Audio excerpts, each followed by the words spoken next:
চিরদিন কাহারে সমান নাহি যা। আজকে যে রাজাধিরাজ, কাল সে ভিক্ষা চায়, চিরদিন কাহারও সমান নাহি যা। যাই কি? তাহলে এর একটি দৃষ্টান্ত দেখুন কত সুন্দর। ভক্তমন্ডলী বাবা, ভক্তিমতী মায়েরা মন দিয়ে শুনবেন যে চিরদিন যে কারো সমান যায় না, ভগবান চাইলেই ভিখারিকে রাজা বানাতে পারেন, আর রাজাকে মুহূর্তের মধ্যে ভিখারি বানাতে পারেন। তার একটি দৃষ্টান্ত দেখুন। এক দেশে এক রাজা ছিল, আর সেই রাজা ছিল নিঃসন্তান। রাজা প্রায় খাওয়ার সময়, ঘুমনের সময় বসে থাকে, তখনও মনে মনে ভাবে যে আমি তো নিঃসন্তান, আমার সন্তানাদি হলো না, এখন আমার অবর্তমানে আমার রাজ্যের দায়িত্বভার গ্রহণ করবে এমন যোগ্য ব্যক্তি কে আছে, যদি একটু দেখে যেতে পারতাম তবুও শান্তিতে মরতে পারতাম। রাজা প্রায় মনে মনে ভাবে। এখন মন্ত্রীকে হঠাৎ করে ডেকে বললে যে মন্ত্রী শোনো, বলে বলুন রাজা মশাই, তুমি রাজ্যের ঢেরা পিটিয়ে দাও। এই রাজ্যের যে আমার 3টে প্রশ্নের সঠিক উত্তর দিতে পারবে, আমি তার হাতে সমস্ত রাজ্যের দায়িত্বভার তুলে দেব।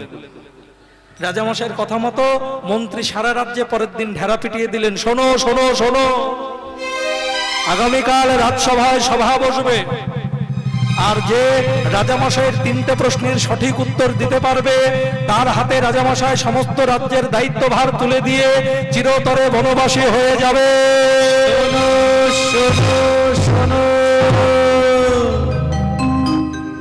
মন্ত্রী ঢেরা পিটিয়ে ঘোষণা করে দিলেন।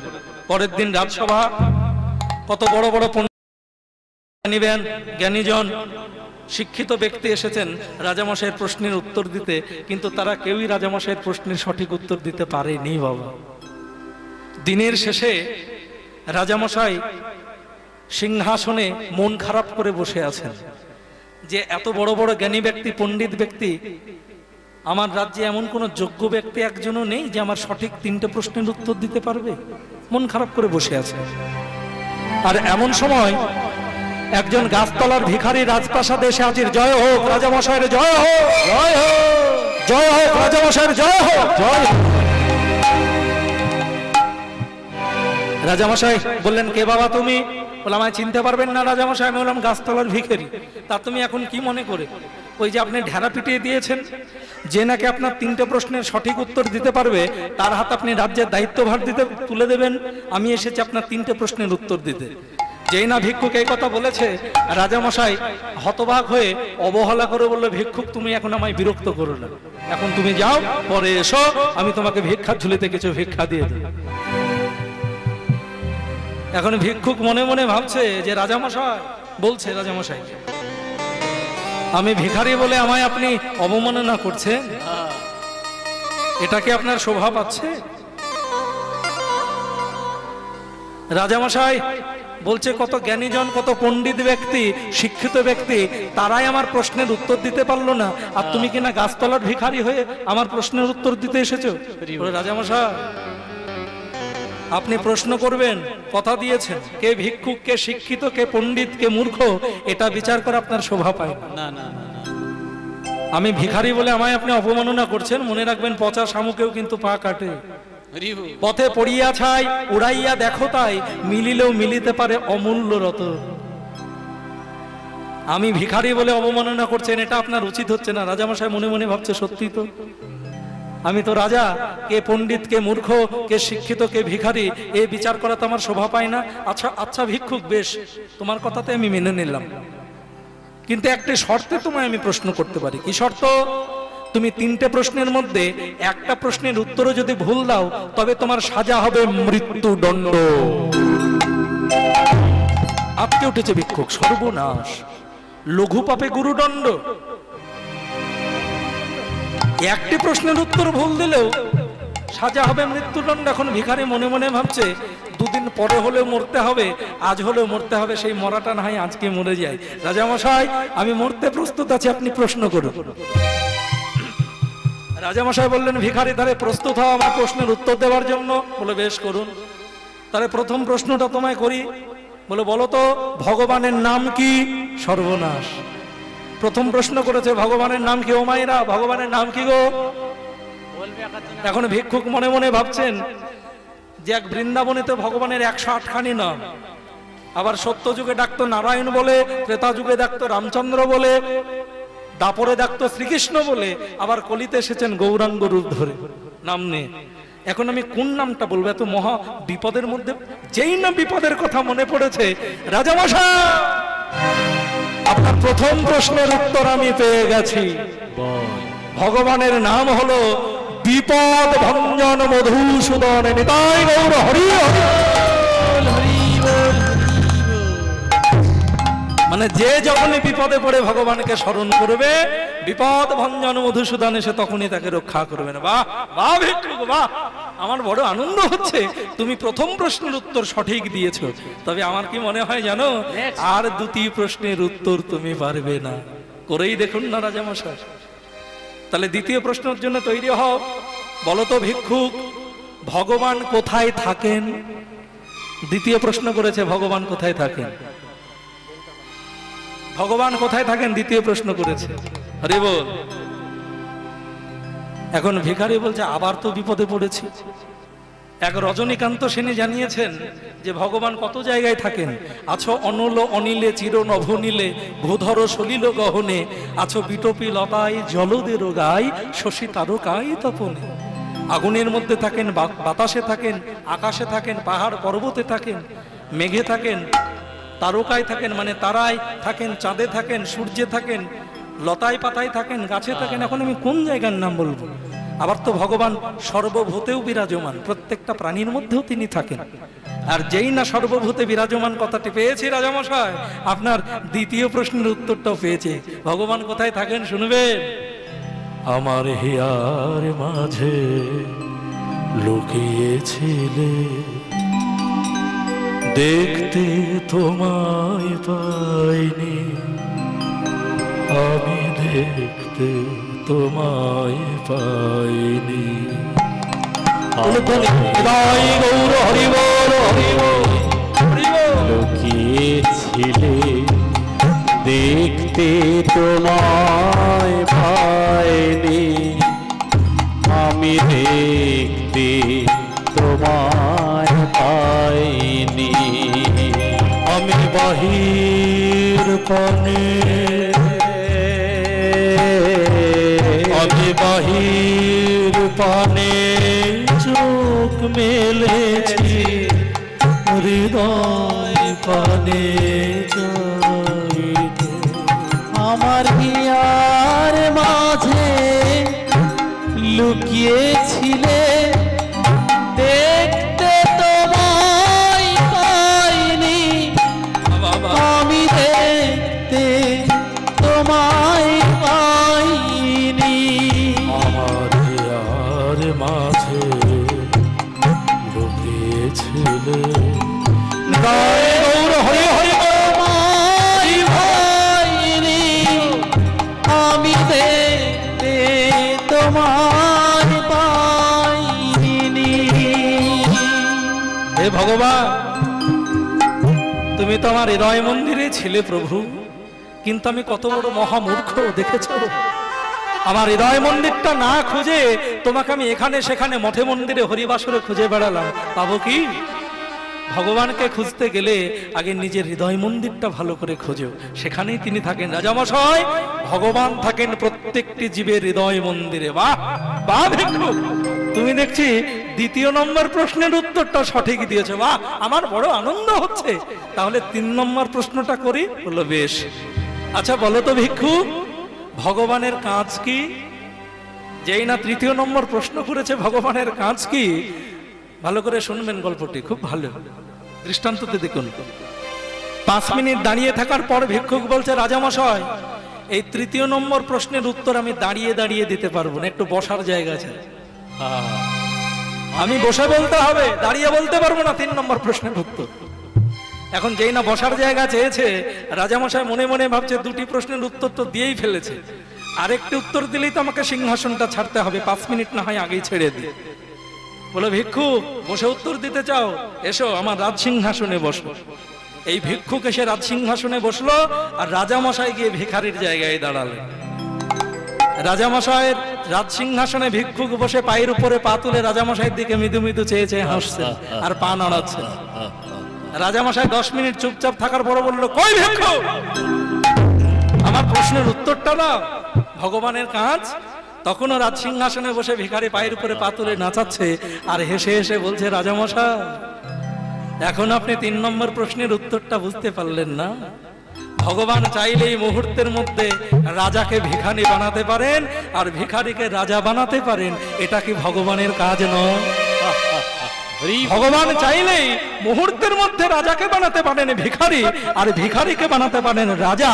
এটা কি ভগবানের কাজ নয়? নিতাই গৌর হরি হরি বল।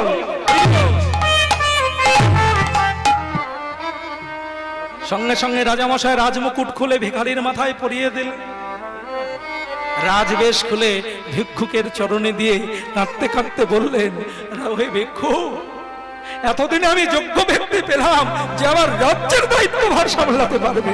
আমার আর কোনো চিন্তা নেই, আর মরতে কোনো অসুবিধা নেই।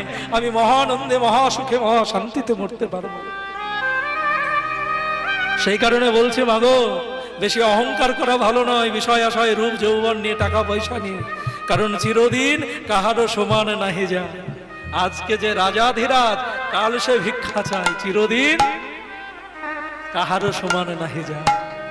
ভগবান চাইলেই মুহূর্তের মধ্যে রাজাকে ভিখারি বানাতে পারেন আর ভিখারিকে রাজা বানাতে পারেন। ওই জন্য মা, সমস্ত হিংসা, কলহ, অহংকার ভুলে গিয়ে ভগবানের নামে ভাসুন আর ভগবানের চরণে নিজেকে আত্মনিবেদন করে দেন। নিতাই গৌর প্রেমানন্দে হরি হরি হরি হরি। সেই ভগবান মহাপ্রভু নবীন সন্ন্যাসী সেজে কেশব ভারতীর চরণ স্পর্শ করে চলে যাচ্ছে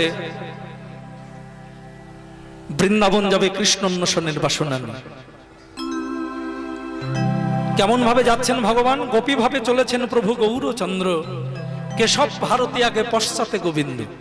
মানে কেশব ভারতী যাচ্ছেন মহাপ্রভুর আগে। মহাপ্রভু নবীন সন্ন্যাসী হয়ে পুরবের ভাবে ভাবিত, রাধা ভাবে ভাবিত, কৃষ্ণ অন্বেষণ করবে বলে বৃন্দাবনে যাচ্ছেন। কেশব ভারতী আছেন আগে আর পিছনে পিছনে গোবিন্দ ঘোষ। বাম পাশ দিয়া চলে প্রভু নিত্যানন্দ, ডান দিক দিয়া চলে গদাধর মুকুন্দ। প্রভুর বাম দিক দিয়ে ছুটে ছুটে যাচ্ছেন নিত্যানন্দ আর ডান দিক দিয়ে যাচ্ছেন গদাধর মুকুন্দ, কিন্তু কেউ তাকে ধরতে পারছে না। হ্যাঁ, কেউ তাকে ধরতে পারছে না, কিন্তু একমাত্র নিত্যানন্দ প্রভু তাকে ধরলেন। হ্যাঁ, কোথায়? এক রার দেশের মাঠে গিয়ে ধরলেন। প্রভু 3 দিন ধরে পথে পথে ঘুরে বেড়াচ্ছেন। হ্যাঁ, 3 দিন রার দেশে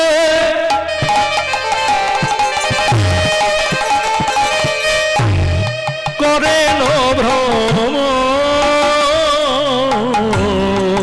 3 দিন রার দেশে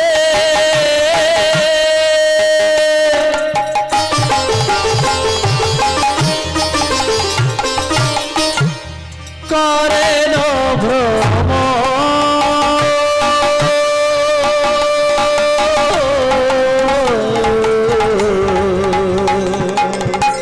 কৃষ্ণ নামে না শুনি করেন ক্রন্দ, কৃষ্ণ নাম না শুনে প্রভু করেন ক্রন্দ।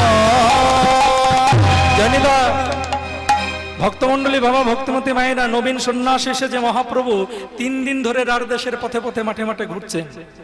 3 দিন ধরে তার সেবাও হয়নি, আবার 3 দিন হয়ে গেল কৃষ্ণ নামে শুনেননি। আশ্চর্যের ব্যাপার, 3 দিন ধরে তিনি খেতে পাননি, তার জন্য তাতে তার কোনো দুঃখ নেই, কষ্ট নেই। 3 দিন ধরে নামটা শুনেননি বলে মহাপ্রভু কাঁদছেন। 3 দিন ধরে তিনি খেতে পাননি, তাতে তার কোনো দুঃখ নেই, কষ্ট নেই, কিন্তু 3 দিন ধরে তিনি যে নাম শুনেননি, কৃষ্ণ নাম, সেই কারণে মহাপ্রভু কাঁদছেন। আর ঠিক এই সুযোগটাকে কাজে লাগালেন নিত্যানন্দ প্রভু। দেখলেন রার দেশ মানে বীরভূম বর্ধমানকে বলা হয়। এই রার দেশের মাঠে মাঠে কিছু রাখাল বক ধেনু চালাচ্ছে, গাভীর পাল চারণ করছে। মহাপ্রভুকে একটি বৃক্ষের তলায় বসিয়ে নিত্যানন্দ প্রভু সেই সব রাখাল বালকদের কাছে গিয়ে বলল, রে রাখাল বালক, তোরা একটু আমার কথা শুনবি? বলল, বলুন। ওই দূরে নবীন সন্ন্যাসীরে দেখছিস 3 দিন ধরে তিনি কোনো কৃষ্ণ নাম শুনেননি, সেই কারণে তিনি কাঁদছেন। তোরা একটু হেমদণ্ড বাহু তুলে কৃষ্ণ নাম গাইবি? বলে তাতে লাভ, আমি তোদেরকে কিছু খাবার দেব, উপহার দেব। আর ওই নবীন সন্ন্যাসীটি তোদের দলে এসে যোগদান করে সেও নাচবে, গাইবে। আর কীর্তন শেষে যদি জিজ্ঞেস করে, ওরে রাখাল বলো আমি তো বৃন্দাবন যাব, পথ চিনি না, বলে দে না। তোরা এক কাজ করবি, এই শান্তিপুর অভিমুখের পথটা দেখিয়ে বলবি, প্রভু তুমি তো বৃন্দাবন যাবে, এই পথে চলে যাও। বলবি তো? বললো বেশ। সেই শিক্ষা দিয়ে, সেই কথাই বলে, পরামর্শ দিয়ে নিত্যানন্দ প্রভু একটি বৃক্ষের আড়ালে গিয়ে দাঁড়ালেন। আর এদিকে মহাপ্রভু দূরে বসেছেন, নিত্যানন্দের কথা আদেশ মতো রাঢ়দেশের মাঠে রাখাল বালকগণ কৃষ্ণ নাম গাইছে। হরি বল, হরে কৃষ্ণ হরি বল, হরে কৃষ্ণ হরি বল, হরে তাই বল, হরি বল, হরে কৃষ্ণ হরি বল, সকলে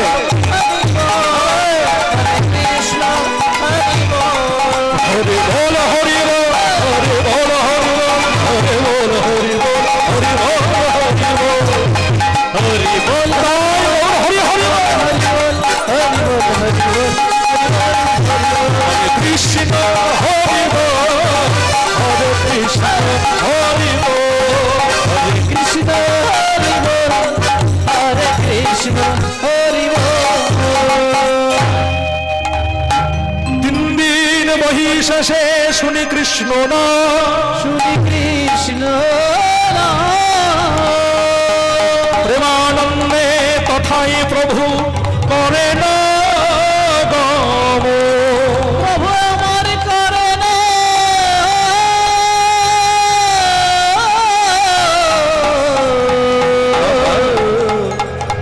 করে না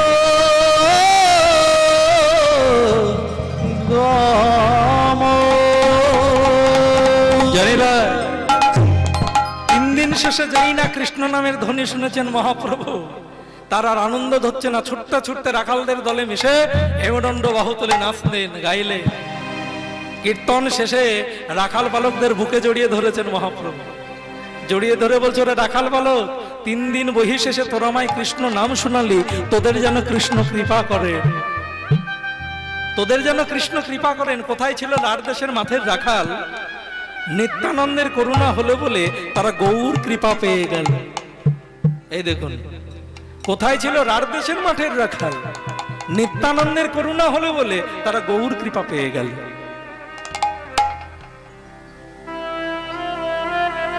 ওরে রাখাল, আমায় একটা কথা বলবি? বলুন। আমি তো বৃন্দাবন যাব, কিন্তু পথ চিনি না, বিশ্বাস কর। আমাকে কি তোরা বৃন্দাবন অভিমুখের পথটা দেখিয়ে দিবি? ওহো প্রভু, তুমি বৃন্দাবন যাবে, এই পথে চলে যাও, এই বলে শান্তিপুর অভিমুখের পথটা দেখিয়ে দিলেন। মহাপ্রভু পুরবের ভাবে ভাবিত হয়ে বৃন্দাবন মনে করে ওই শান্তিপুর অভিমুখেই ছুটতে আরম্ভ করলেন। আর পাশে পাশে যাচ্ছেন নিত্যানন্দ প্রভু। কিছু দূর যাবার পর থমকে দাঁড়ালেন মহাপ্রভু। কেন? সম্মুখে একটা নদী পড়েছে, নদী দেখেই থমকে দাঁড়িয়েছেন। আর নিত্যানন্দ প্রভু সঙ্গে সঙ্গে ছলনা করে একটি কথা মহাপ্রভুর কানে কানে বলে দিয়েছে। কি কথা? সম্মুখে দেখিয়া নদী নিত্যানন্দ কয়, এই নদী যমুনা বুঝি হইবে নিশ্চয়। যেই না যমুনা শব্দটি ব্যবহার করেছে, ভগবান মহাপ্রভু মনে মনে ভাবছে আমি বৃন্দাবনে চলেই এসেছি, এই তো সেই যমুনা। কিন্তু আছেন শান্তিপুরে, দর্শন করছেন সুরধনী গঙ্গা। নিত্যানন্দ যেহেতু কানে কানে বলেছেন এই নদী যমুনা বুঝি হইবে নিশ্চয়, অমনি সুরধনীকে যমুনা ভেবে মহাপ্রভু একদম ঝাঁপিয়ে পড়লেন যমুনার জলে।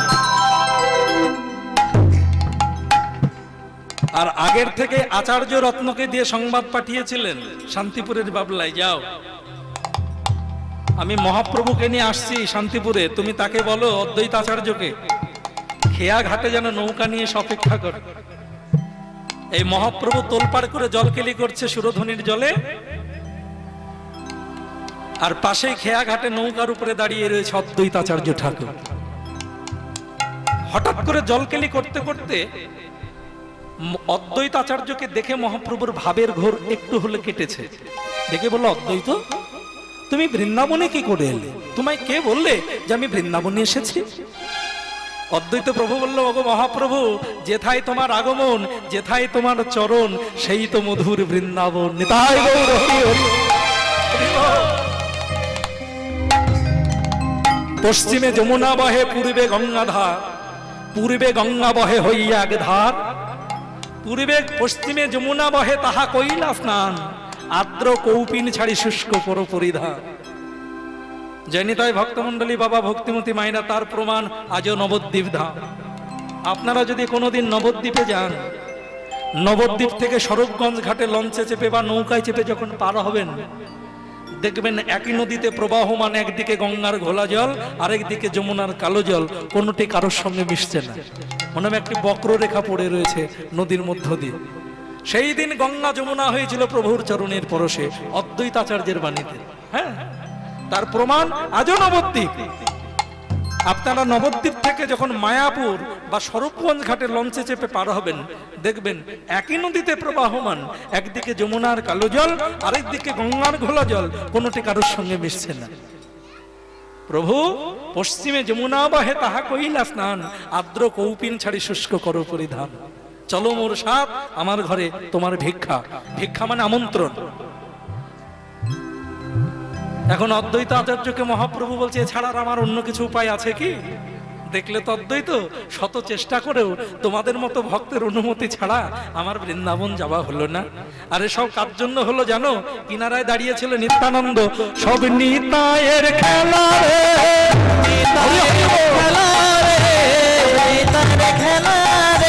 যাইতে নারী বৃন্দাবনে, নিতায়ের খেলা রে,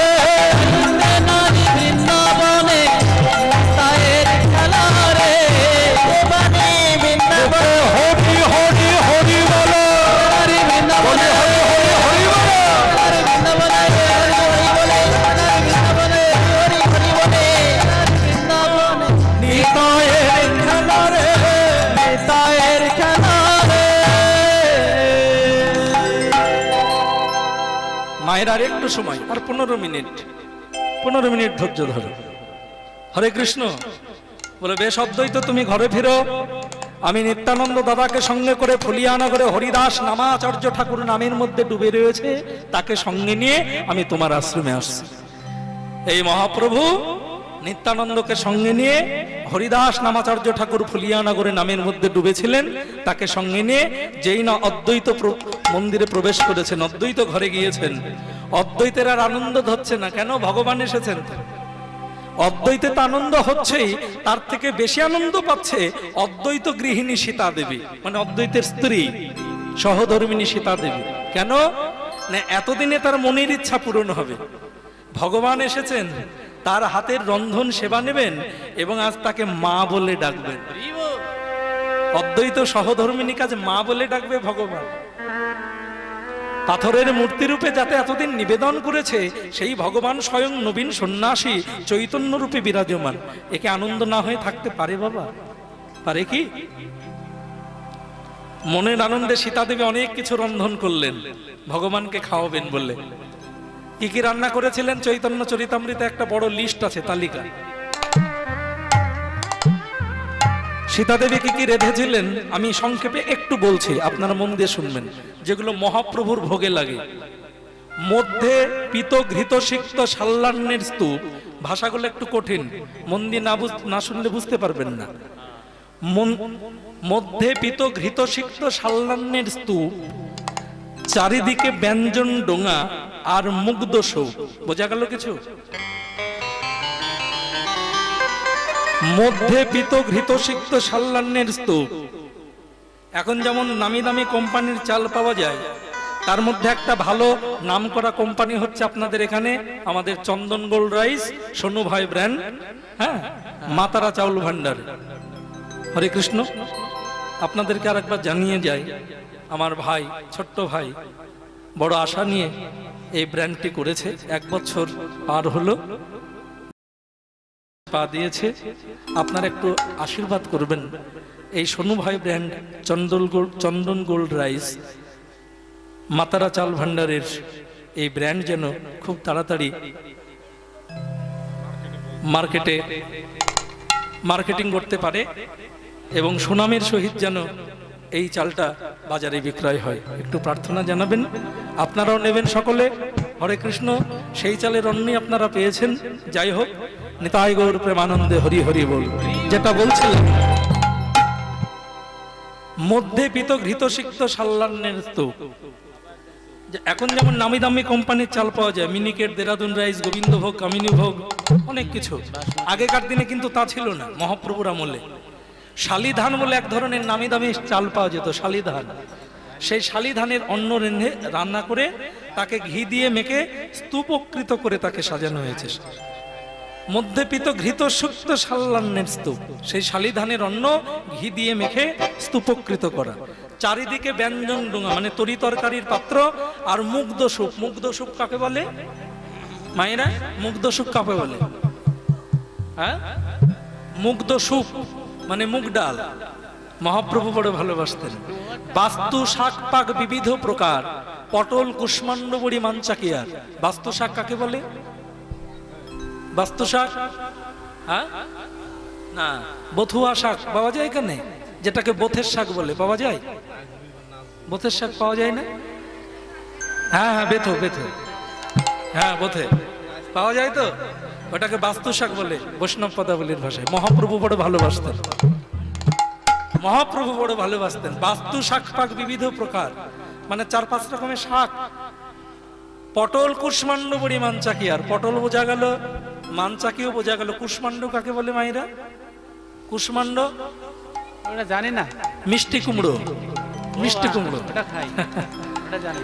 কোমল নিম্বপত্র সহ ভাজা বার্তাকি, পটল, ফুলবড়ি ভাজা, কুষ্মাণ্ড, মানচাকি।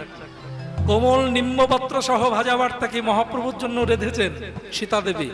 কোমল নিম্বপত্র সহ ভাজা বার্তাকি মানে মানে কোমল নিম্বপত্র, কচি কচি নিম পাতা দিয়ে বার্তাকি ভাজা মানে কি ভাজা খান নিম পাতা দিয়ে?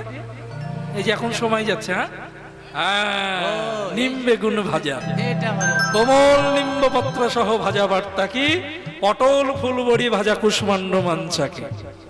দই মরিচ শুক্তো দিয়া সব ফল মূলে, আর লোকে যত কইল সব ফল মূলে। হ্যাঁ, বিভিন্ন ধরনের শুক্তো রান্না হয়েছে।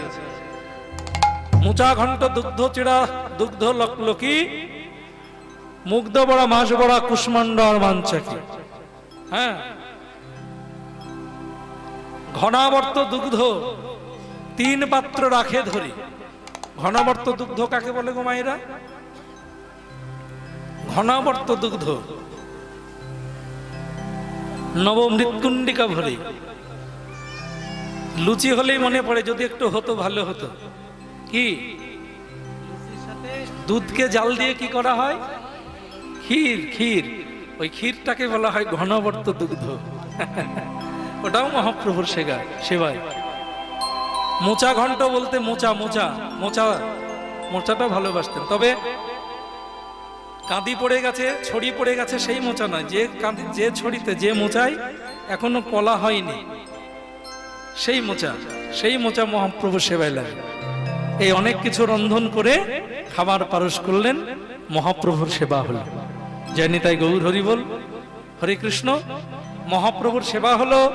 সেবা অন্তে নিতাই দাদা বলছে, নিমাই তুই তো বৃন্দাবন চলে যাবি ভাই, মা সচী দেবী তোকে আর কোনোদিন দেখতে পাবে না। যদি একটু আদেশ দিস তাহলে নবদ্বীপ থেকে মাকে নিয়ে এসে শেষবারের মতো তোর বদনটা একবার দেখায়। বলে বেশ দাদা যাও। শুধু মা কেন, নবদ্বীপের আজ যে সমস্ত ভক্তরা আসতে চায় তাদেরকে সঙ্গে করে নিয়ে এসো, কিন্তু একজন যেন না আসে। সে হলো আমার প্রাণের বিষ্ণুপ্রিয়া।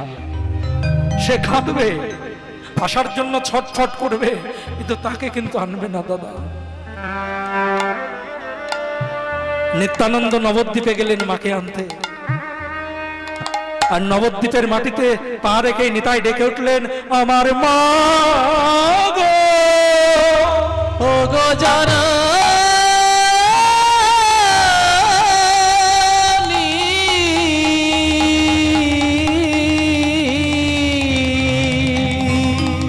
যেই না নিতাইয়ের কণ্ঠস্বর শুনতে পেয়েছে শচী দেবী, নিতাই এলি বাপ। মা 4 দিন ধরে আজও নিমাইয়ের আসার অপেক্ষায় পথ পানে চেয়ে বসে আছে। 4 দিন হলো নিমাই ঘর ছেড়েছে, 4 দিন মা রান্নাও করেনি, ভগবানকেও নিবেদন করেনি, নিজেও প্রসাদ পাইনি। নিতাই এলি বাপ, আমার গৌরকে কি নিয়ে এসেছিস? পেলি কোথাও খুঁজে? কোথাও খুঁজে পেলেছিস নিতাই? তুই একা কেন? আমার গৌর কোথায় নিতাই? তবে কি আমার গৌরকে কোথাও খুঁজে পাওয়া যায়নি নিতাই? মা গৌরকে দেখবে, সে ফিরেছে, তবে নবদ্বীপের মাটিতে নয় মা, সে যে এসেছে শান্তিপুরের বাবলায় অদ্বৈতের আশ্রমে।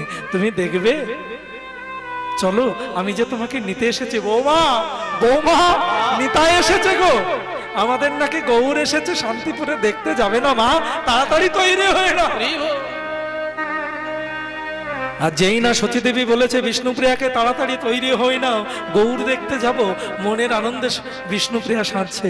নিতাই বলে উঠল, মা সেখানে তুমি যাবে, নবদ্বীপের সমস্ত ভক্তরাও যাবে, কিন্তু মহাপ্রভুর আদেশ, সেখানে বিষ্ণুপ্রিয়ার যাওয়া চলবে না। আর যেই না বলেছে বিষ্ণুপ্রিয়ার যাওয়া চলবে না, সঙ্গে সঙ্গে শচী দেবী বলে উঠল, নিতাই যেখানে বৌমারি যাওয়ার আদেশ নেই, আমার গৌরকে দিয়ে বলে দিস আমিও সেখানে যাব না রে বাবা। এও বলে দিস, তার মা বলেছে, এগো ভগবান, আমার গৌর যেখানেই আছে তুমি যেন তার মঙ্গল করো প্রভু, তুমি যেন তার মঙ্গল করো। ফিরে জানি তাই, আমি যাব না, গৌরকে দেখতে যা। বিষ্ণুপ্রিয়া ঘর থেকে ছুটতে ছুটতে এসে শচী দেবীর চরণে আছাড় খেয়ে বলছে, মা আপনি কেন যাবেন না মা? যেখানে তোমার যাবার আদেশ নেই আমি কি করে যাই বলো তো বৌমা? আপনি তো জানেন না মা, কেউ যদি সন্ন্যাসী হয়ে যায়, তার যে স্ত্রীবদন আর দর্শন করতে নেয়, তার ধর্ম নষ্ট হয়ে যেতে পারে মা, আপনি জান না।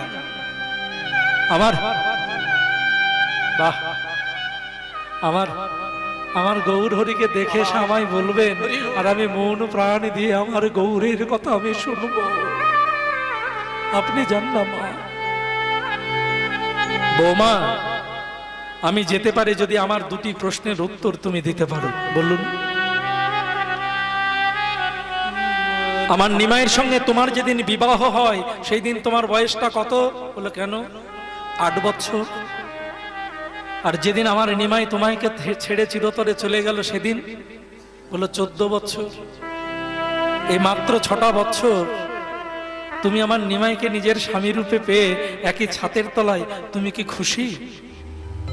বললো, মাগো, জগতের মেয়েরা নিজ নিজ স্বামীকে সারা জীবন কাছে পেয়ে যতটা না সুখ পায়, তোমার নিমাইকে আমার স্বামী রূপে লাভ করে মাত্র 6 বছর একই ছাতের তলায় পেয়ে আমি এর থেকে কোটি কোটি গুণে বেশি খুশি, কোটি কোটি গুণে বেশি সুখী। বৌমা, আমি না হয় আমার মনকে সান্ত্বনা দিতে পারবো, আমার স্বামী আর জগতে বেঁচে নেই, আমি কাঁদলেও তাকে আর কোনোদিন দেখতে পাবো না, কিন্তু তোমার স্বামী বেঁচে থাকবে অথচ চোখে কোনোদিন দেখতে পারবে না। এই জ্বালাটা কেমন করে সহ্য করবে তুমি? শুনবে? বিষ্ণুপ্রিয়া বলছে, শুনবে? চোখের দেখা হবে নয়া, ওগো দেখা হবে মনে মনে, ওগো চোখের দেখা উলুধ্বনি মায়না নিতাই গৌর হরি বল হরি বল হরি বল। নয়া ওগো দেখা হবে মনে মনে, ওগো চোখের দেখা হবে নায়া।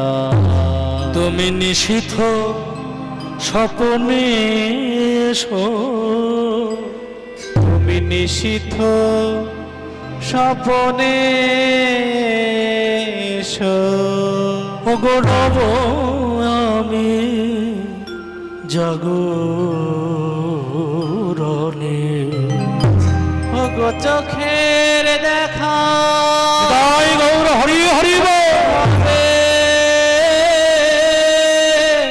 নায়া।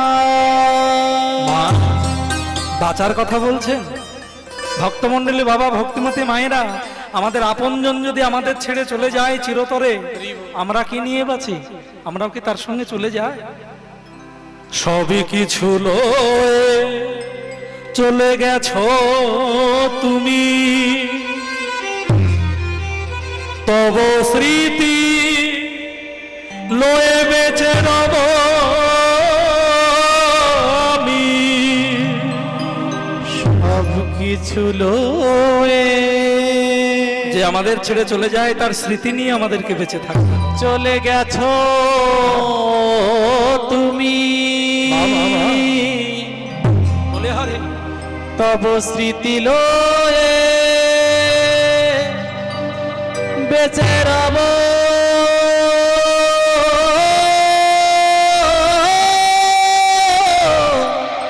আমি। তুমি নিশীথ স্বপনে এসো, তুমি নিশীথ স্বপনে এসো। ওগো রব আমি জাগরণে। ওগো চোখের দেখা হবে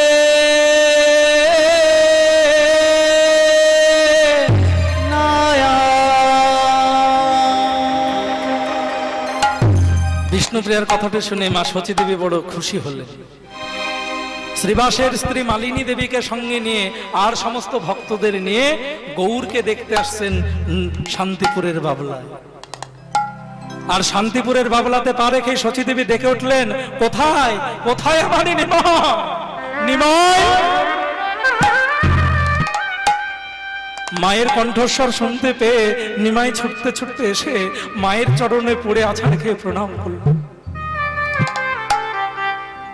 মা নিমাইয়ের হাত দুটি জড়িয়ে ধরে তার বক্ষে জড়িয়ে ধরে বলল, নিমাই, সেই বাল্যকালে শিশুকালে পিতৃবিয়োগের পর কত কষ্ট করে তোকে মানুষ করলাম বাবা, আর বিনিময়ে তুই আমায় এই প্রতিদান দিলি নিমা।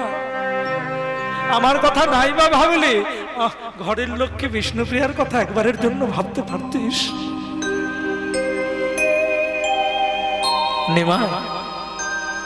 নিমাই বলছে, মাগো জেনেই হোক আর না জেনেই হোক, সন্ন্যাসী যখন হয়ে গেছে আর তো কিছু করার নেই। তবুও তুমি যদি চাও এই মুহূর্তে আমি সন্ন্যাস ধর্ম ত্যাগ করে তোমার সঙ্গে নবদ্বীপে ফিরতে পারি। না নিমাই,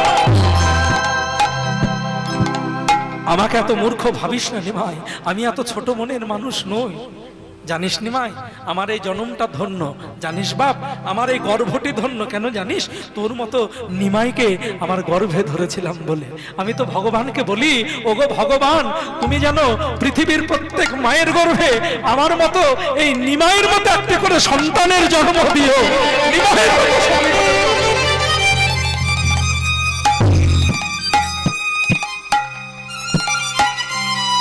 তোর হয়তো জানা নেই নিমাই, কুলং পবিত্রং জননী কৃতার্থং বসন্ত বসুন্ধরা বসতিশ্চ ধন্যা নৃত্যন্তি স্বর্গে পিতরৌ পিতেশাং যে সংকুলে নাম বৈষ্ণবোধয়। যদি কোনো কুলে একজন প্রকৃত কৃষ্ণ ভক্তের জন্ম হয়, তার জন্য তার পিতৃকুল উদ্ধার হয়ে যায়, মাতৃকুল স্বর্গে নৃত্য করে। শুধু তাই নয় বাবা, সেই কৃষ্ণ ভক্ত পৃথিবীর যে স্থানে বসবাস করে সেই স্থানটি ধন্য হয়ে যায়। নিতাই গৌর হরি হরি। হ্যাঁ, সেই স্থানটি ধন্য হয়ে যায়। যেমন এই যে স্থান পবিত্র পুণ্যভূমি। হরে কৃষ্ণ। নিমাই, মা সচী দেবী কাঁদছে। 10 দিন নিমাই সন্ন্যাসী হয়ে শান্তিপুরে ছিলেন। 10 দিনের মধ্যে প্রথম দিন সীতা দেবী রান্না করে খাইয়েছিলেন, আর বাকি 9 দিন শচীদেবী রন্ধন করলেন আর নিমাইয়ের সেবা দিলেন। যেদিন 10 দিন পূর্ণ হলো, নিমাই বললেন, মা আমি তো সন্ন্যাসী, সন্ন্যাসী হয়ে এক জায়গায় বেশিক্ষণ থাকতে নেই, এবার আমায় বিদায় দাও, এবার আমায় বিদায় দাও। আর যেই না বিদায় চেয়েছে, মা শচীদেবী কাঁদতে লাগলো অঝর ঝরে। মা তুমি কাঁদছো যে, কাঁদছি কেন জানিস বাপ? তুই তো বৃন্দাবন চলে যাবি, ভক্তগণের হয়তো দৈহিক সামর্থ্য আছে, তারা হয়তো মাঝে মধ্যে গিয়ে তোকে দেখে আসতে পারবে, কিন্তু সত্যি বলতে কি এই হতভাগিনী জনম দুঃখিনী মা চিরতরে তার নিমাইকে হারিয়ে ফেলবে। তুই কি আমার একটা ছোট্ট অনুরোধ রাখবি বাবা? অনুরোধ বলছে কেন মা, আদেশ কর। তুই বৃন্দাবনে না গিয়ে যদি নীলাচলের পথে যাস। কেন মা? কারণ প্রত্যেক বছর রথযাত্রার সময় নবদ্বীপের ভক্তগণ নীলাচলে যায়, পুরীধামে যায়। তারা মহাপ্রসাদ নিয়ে রথযাত্রা শেষে যখন পুনরায় নবদ্বীপে ফিরবে নিমাই, আমি তো তাদের মুখ থেকে শুনতে পাবো আমার নিমাই কেমন আছে, আমার গৌর কেমন আছে। তুই বৃন্দাবনে না গিয়ে যদি নীলাচলের পথে যাস। হরে কৃষ্ণ। আমরা অদ্বৈত ঘরে মহাপ্রভু পালাটা সাধন করছি। জয় রাধে। আরেকটি কথা বলে যাই, জানি না এ দেখায় শেষ দেখা নয় কিনা, মনটা খুব খারাপ বলছে। মাতালা চাউল ভান্ডার, চন্দন গোল্ড রাইস, সোনু ভাই ব্র্যান্ডের পরিচালনায় এই যে অনুষ্ঠান পূর্ণভূমি, আর যাদের অক্লান্ত পরিশ্রম, আমার মহাদেব দ্বারা বাপ্পার গোটা টিম, সন্তোষদার গোটা টিম, শুধু তাই নয় আপনাদের সমস্ত এই গ্রামবাসী ভক্তবৃন্দ, আপনারাও যারা সহযোগিতার হাত বাড়িয়ে দিলেন, আমি অধিকারীর ভবনের পক্ষ থেকে, পরিবারের পক্ষ থেকে আপনাদের সকলের চরণে কোটি কোটি প্রণাম জানাই, চিরকৃতজ্ঞ জানাই। আবার হয়তো পরের বছর দেখা হবে, ভগবানের চরণে প্রার্থনা জানাবেন। আরেকটি কথা, যে মাটিতে বসে আপনারা কীর্তন শুনছেন আমাদের সুনীল কাকা বাবু, হরে কৃষ্ণ, তার জন্য একটু আশীর্বাদ প্রার্থনা আপনারা জানাবেন। হরে কৃষ্ণ। জয়নী ভাই, গৌর হরি বল। আরেকটি প্রার্থনা আপনারা করবেন, আশীর্বাদ করবেন, এই পূর্ণভূমিতে আমরা যেন নবনির্মিত বৃন্দাবন প্রত্যেক বছর সারা জীবন করে যেতে পারি। হরি বল। আমি হয়তো আসবো না, কিন্তু আমার মতো অনেক অধম কীর্তনীয় আছে, এই কীর্তনের আসরে এসে আপনাদের মতো ভক্তের চরণে ঘোরাঘুরি দেবার সুযোগ হবে। হরি বল। চলুন, যাবার বেলায় সকলে একটু আনন্দ করতে করতে যায়। এই শান্তিপুরের বাবলায় মায়ের কোলে নিমাইয়ের মিলন হলো। হরে কৃষ্ণ। কীর্তনের মাঝে অনেক, সকলে চলে যাবেন না, হরে কৃষ্ণ, একটু নাচা হবে, একটু নাচ গান, আনন্দ ফুর্তি। কীর্তনের মাঝে অনেক ভুল ত্রুটি রসবাস হয়েছে, নিজ গুণে সন্তান ভাতৃজ্ঞানে ক্ষমা করবেন। আপনাদের মতো ভক্তের হৃদয় মন্দিরকে আমি শান্তিপুরের বাবলা করে মায়ের কোলে ভগবানকে এখানে রাখবো। সকলে মিলে হরি নাম।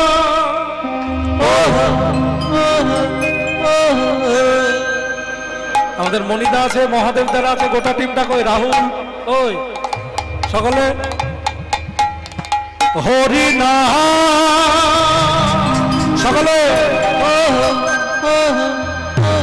কৃষ্ণ নাম গেয়ে যা ও বীরা।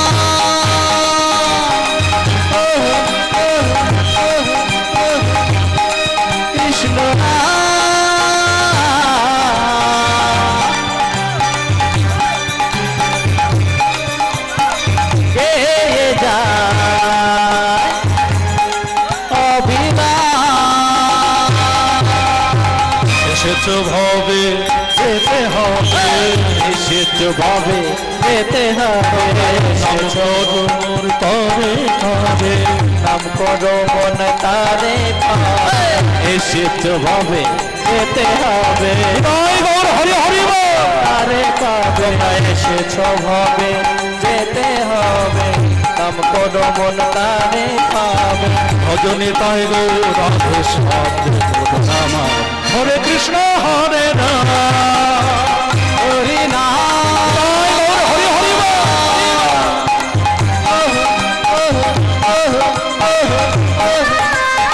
কৃষ্ণ নাম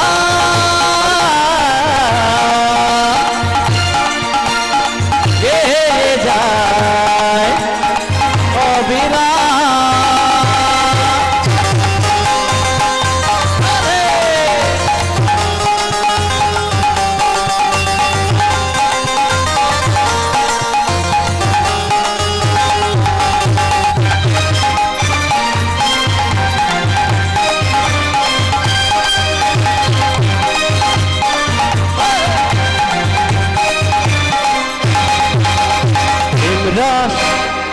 প্রেমরস সূর্য সম মায়া গভীর অন্ধকার, দুই তিন চার মায়ার অধিকার।